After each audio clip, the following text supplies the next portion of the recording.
बेटा एक बार फिर स्वागत है आपका नई क्लास में। कल हमने क्वेश्चन किया था क्षयरोग या तपेदिक के फैलने के माध्यम, लक्षण, उपचार। आज का हमारा क्वेश्चन है हेपेटाइटिस सी से क्या तात्पर्य है, इसके फैलने, माध्यम, लक्षण, बचाव और उपचार का व्याख्या कीजिए। तो हेपेटाइटिस सी एक खतरनाक बीमारी है। पहले इस बीमारी का पता नहीं था।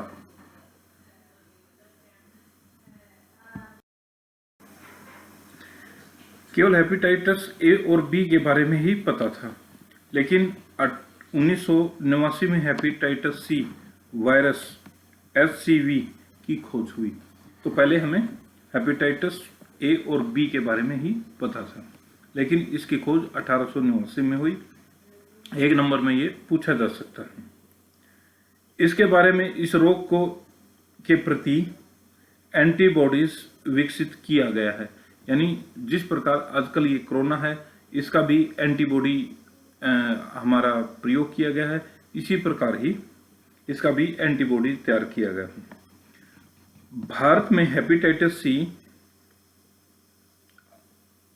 की अपेक्षा हेपेटाइटिस बी का संक्रमक अधिक है। यानी सी कम है, बी ज्यादा है।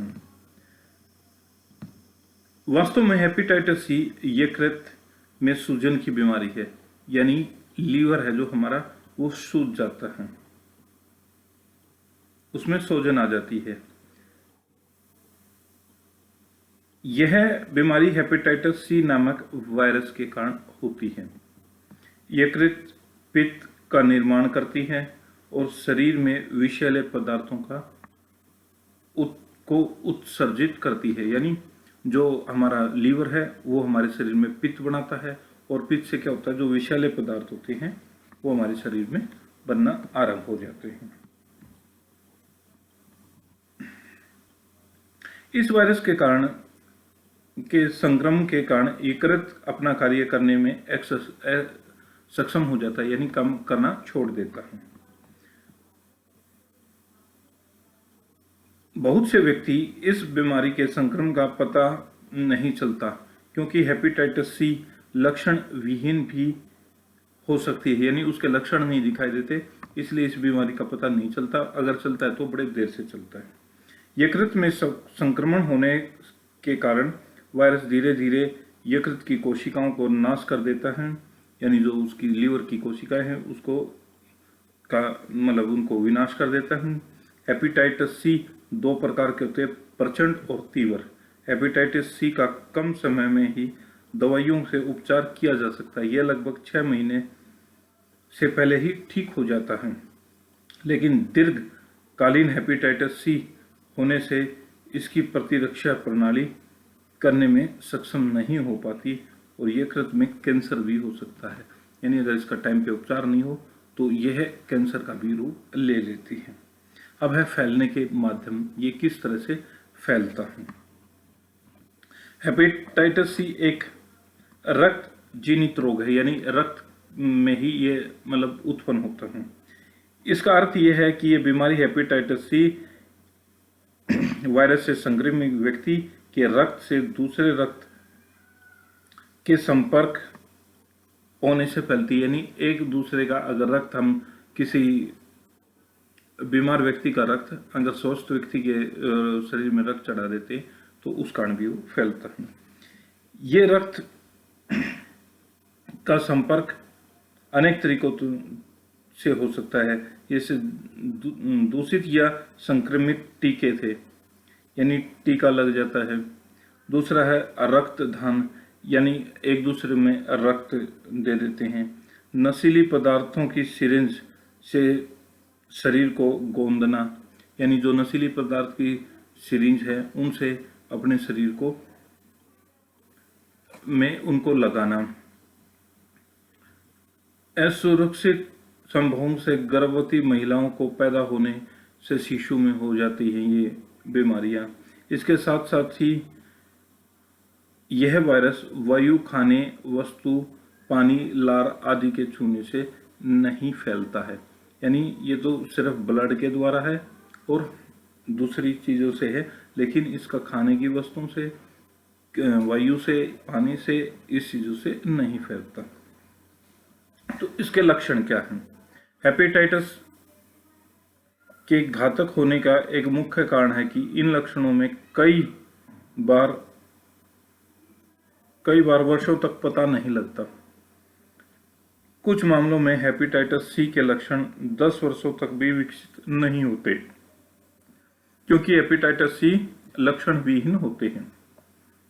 लेकिन फिर भी रोगी को निम्नलिखित लक्षण हो सकते हैं कुछ महीनों में, जैसे थकावट होना, आंखों में सफेद या पीलापन आना, पेट में दर्द होना, बदहजमी होना, सुस्ती और उदासी छा जाना, ठीक है, मलाशय में रक्त आना, खून की उल्टी होना, रक्त का भार, शरीर से भार कम होना, शरीर में दर्द रहना, बुखार आना, पेशाब का काले रंग का होना, ये हमारे लक्षण थे। अब है इसके बचाव और उपचार। हेपेटाइटिस सी के बचाव के लिए संक्रमित व्यक्ति का टूथब्रश, रेजर प्रयोग नहीं करना चाहिए। यानी जो टूथब्रश वो करता है और उसका रेजर।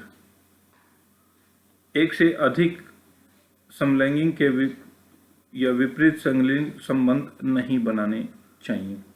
संक्रामक व्यक्ति के रक्त का संपर्क से दूर रखना चाहिए। दूर रहने के लिए रगड़ व दस्तानों का प्रयोग नहीं करना चाहिए। यदि आप हॉस्पिटल में कार्यरत हैं तो यदि त्वचा पर गुदवाना चाहते हैं तो वह यंत्र निसंक्रमित होना चाहिए। यानी अगर हम कुछ बेटा शरीर पर, त्वचा पर टैटू बनवाते हैं तो जो टैटू बनाने वाला है वो निसंक्रमित होना चाहिए, यानी वो संक्रमित नहीं होना चाहिए, क्योंकि वो पहले कभी ऐसे व्यक्ति को नहीं होना चाहिए जो व्यक्ति रोग से ग्रसित हो। रक्त के प्रत्यारोपण के पूर्व उसकी जांच करा लेनी चाहिए।